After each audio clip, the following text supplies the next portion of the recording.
কিন্তু রাজনৈতিক প্রশ্নের রাজনৈতিক সমাধানের দিকে না গিয়ে দেশের সরকার প্রথমে সেটাকে এক পাশে ঠেলে দিতে চেয়েছে, উপেক্ষা করতে চেয়েছে, পরে যে দমন নীতি অবলম্বন করেছে নিজেদের পেটোয়া বাহিনী দিয়ে, সেটা থেকেই এই হত্যাকাণ্ডের শুরু। আমরা প্রথমেই পরিষ্কার করে বলতে চাই, এই হত্যাকাণ্ড রাষ্ট্রীয় মদতে হয়েছে, রাষ্ট্রীয় বাহিনীর দ্বারা হয়েছে এবং রাষ্ট্রীয় বাহিনীর সহযোগীদের দ্বারা হয়েছে, যাদেরকে আমরা বলতে পারি প্রাইভেট বাহিনী। এর বিশ্বাসযোগ্য তদন্তের জন্য অবশ্যই বর্তমান পরিস্থিতিতে আন্তর্জাতিক তদন্ত দরকার। আমরা আমাদের নিহত, আহত, গুম হওয়া এবং নির্যাতিত জাতীয় জনগণের পক্ষ থেকে সেই দাবিকে অকুণ্ঠ সমর্থন জানাই। দ্বিতীয়ত, এখনো হত্যাকাণ্ডকে অস্বীকার করার জন্য একটা উদাহরণ দেই আপনাদের। গতকাল শোক দিবসের নামে একটা প্রজ্ঞাপন জারি করেছেন মন্ত্রিপরিষদ সচিব। সেখানে দেখবেন নিহত এবং আহতদের জন্য শোক পালনের জন্য কালো ব্যাজ পরিধান করতে বলেছেন। আমরা কিন্তু সেটা প্রত্যাখ্যান করেছি, আমরা লাল ব্যাজ পরেছি। এবং তারপরে তাদেরকে তারা শহীদ বলতে রাজি নন। তাহলে তারা যদি শহীদ না হন, শুধু নিহত হন, তাদের জন্য তাহলে প্রার্থনা করার দরকার কি? এটা হচ্ছে একটা নয়, এই ধরনের অজস্র সবিরোধ আপনারা পাবেন।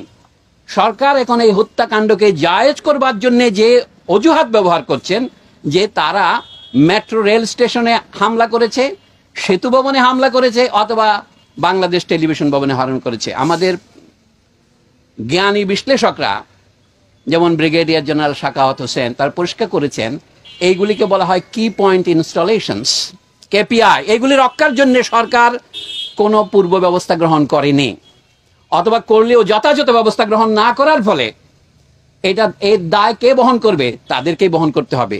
আর যেখানে গুলি হয়েছে, ধরুন প্রথমেই আবু সাইদ যেখানে নিহত হয়েছে রংপুরে, সেখানে কোন কেপিআই আক্রমণ করেছিল তারা?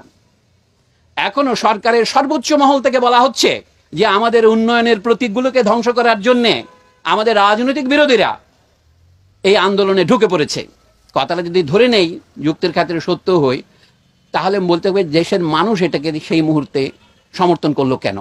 ধরুন মিরপুর 10-এ অথবা অন্যান্য যে মেট্রো রেলে আক্রমণ করলো কেন?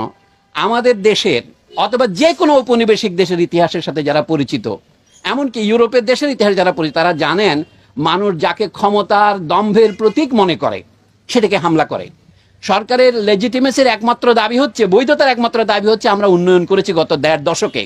আইয়ুব খান সাহেবের 1 দশক ছিল, এখন শেখ হাসিনার 1.5 দশক হয়েছে।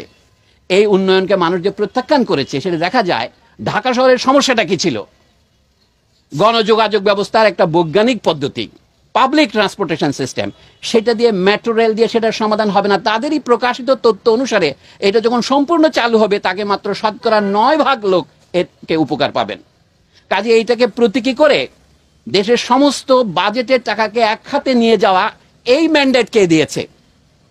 এটা জনগণের সাথে আলোচনা করা হয়েছে। সুতরাং মানুষ যখন তথাকথিত উন্নয়নের প্রতীকগুলিকে আক্রমণ করে, সেটাকে আপনি প্রথমে মনে হবে দুর্ঘটনা, কিন্তু না, এর পেছনে একটা কারণ আছে। আমরা বলেছি সরকারকে ক্ষমা চাইতে হবে, এখন সেই পর্যায়ে পার হয়ে গেছে। এখন জনগণের পক্ষ থেকে ক্রমশ ধ্বনি উঠবে, এই সরকারের ক্ষমতা থাকার অবস্থায় আপনারা কি কেউ বিশ্বাস করেন তারা এই ন্যায় বিচার করতে পারবেন? তারা এই হত্যাকাণ্ডের বিচার করবেন না, কারণ তারা নিজেরাই হত্যাকারী। তো আপনি হত্যাকারীর কাছে কি করে হত্যাকার চাইবেন? যারা নিজেরা রাজাকার, তারা অপরকে বলে রাজাকার। পৃথিবীতে এর চেয়ে বড় পরিহাস আর কি আছে?